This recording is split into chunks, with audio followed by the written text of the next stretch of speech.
Hello, everyone. I'm Melissa Erdelak, host of the Gluten-Free Recipe Challenge podcast and creator behind the gluten-free website Mama Gourmand.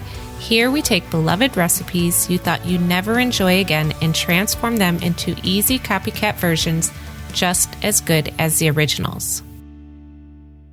A lot of times I think about all the ways that I made my life harder when the kids were younger.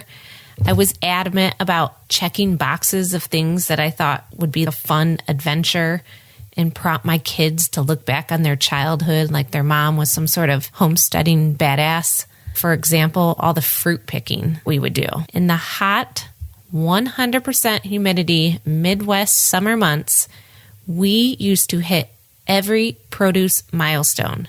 And it all kicked off with strawberry picking, which, if you haven't been, is the absolute worst. You have to bend down for hours and rummage through plants and weeds to fill a little bucket. When you have toddlers, it holds the attention for about 4 minutes. Nothing ever makes it inside their actual bucket because they eat every single thing that they pick, and then they walk over to your bucket and try to take all the strawberries out that you picked. And then after that, they just complain for hours on end that they're hot and thirsty, which is totally legitimate because it is fucking miserable. So did you know you could just buy strawberries? And if you're a mom of young kids, take my advice. Do that. If your kids are like under 18, do not go strawberry picking with them.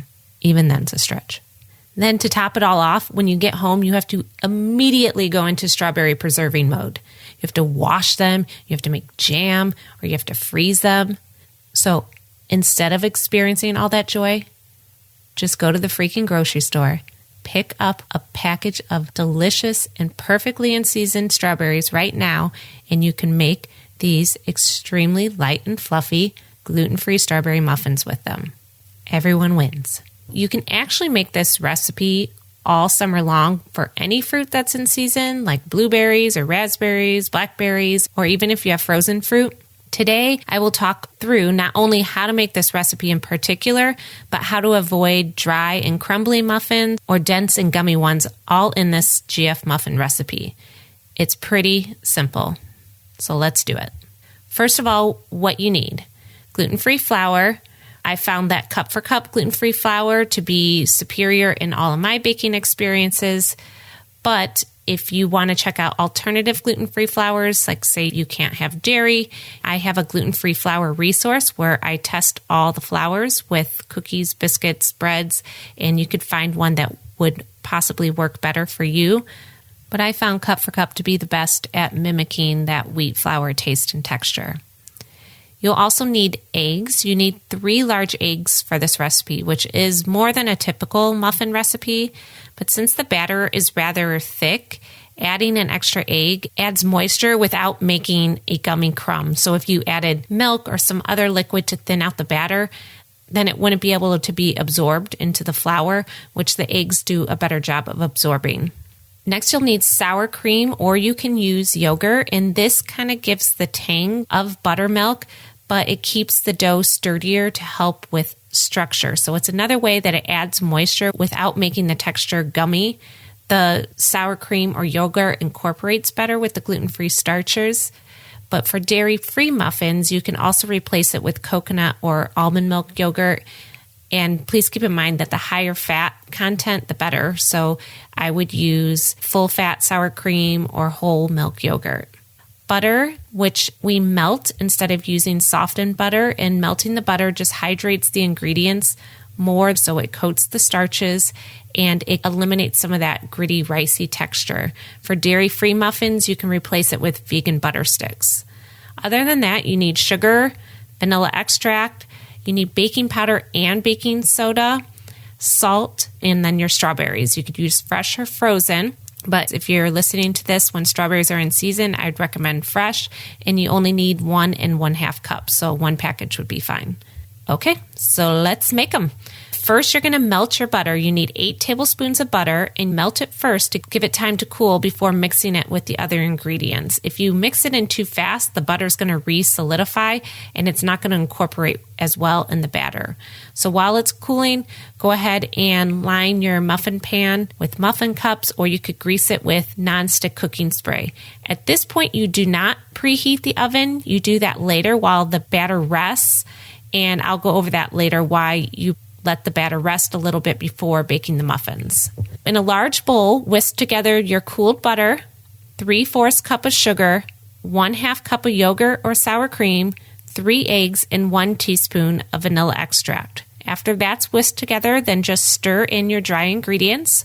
So stir in 2 1/4 cup gluten-free flour, 1 1/2 teaspoon of baking powder, 1 teaspoon of baking soda, and 1/2 teaspoon of salt. And then just stir that until no flour pockets remain. You don't want to overmix it, but you want to make sure all the dry ingredients are incorporated. The batter at this point is going to be pretty thick. It's more thick than a traditional muffin recipe. Once you have that mixed in, then you gently fold in your fruit. You will fold in the strawberries, or if you're choosing other berries, then do that now. Now is the time when you preheat your oven. Go ahead and preheat it to 350, and while it's preheating, put the muffin batter into the prepped muffin tins. I use a large trigger scoop. It's almost like an ice cream trigger scoop, and I will link to the one that I use to distribute the batter. That way, I know every muffin cup is even, and it does it really quickly. And like I said, since this batter is a little thicker, it's just easier to use that big scoop and plop it in the muffin cups. Once it's in there, I slightly wet my fingers just so it doesn't stick to the dough, and I pat down the tops evenly. If you want to make them prettier, you can even add some more chopped strawberries on top and sprinkle the tops with some coarse sugar. I do this just to give a little crunchy crust to the top. Okay, so this is when you let it rest. Your oven's already started to preheat, so you'll probably only need like 5 to 10 minutes more for it to come to temperature, and just let them sit while the oven preheats. You don't want them to sit too long because then the moisture is going to be too absorbed and the muffins will be drier. At most, just let them sit for like 15-20 minutes at room temperature. Go ahead and bake them for 20 to 22 minutes, and you rotate the pan halfway through baking. You'll know when they're done by inserting a toothpick in the center, and it should come out clean. Take the muffins out of the oven and cool them in the pan for 5 minutes before you take them and onto a wire rack to cool completely. Some other options of how you can modify this recipe, you can make strawberry lemon muffins. So I would add 1 tablespoon of lemon zest to the muffin batter. And then you can even drizzle the tops with a lemon glaze, which is just 1 cup of powdered sugar mixed with 2 tablespoons of lemon juice. You can also add a crumb topping.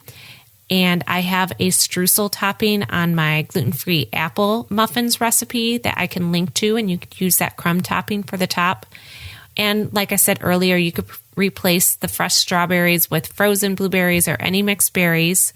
Or if you just want to do another glaze on top, you can do a vanilla glaze and mix together 1 cup of powdered sugar with 1.5 tablespoons of milk and 1/2 teaspoon of vanilla extract. Make sure they have cooled completely, and then once they've cooled, then you could store them in an airtight container up to 2 days at room temperature. Don't put them in the fridge or it will dry them out. And honestly, if I don't eat them that day, then I always freeze the muffins. I wrap each of them up in plastic wrap and place them in a freezer safe container or a Ziploc freezer bag, and you could freeze up to 3 months. Okay, so that's it. Thank you for listening to this episode of the Gluten-Free Recipe Challenge. Remember, you can find the full printable recipe on the show notes page, and to get to it, just click on the link provided in whatever podcast app you're listening on. Or you could go to my recipe website, mamagourmand.com, and click on the podcast tab. And the show notes will include the full recipe along with any tips or recommended ingredients. And please remember, if you're liking the show, to hit follow or subscribe so you never miss a new episode.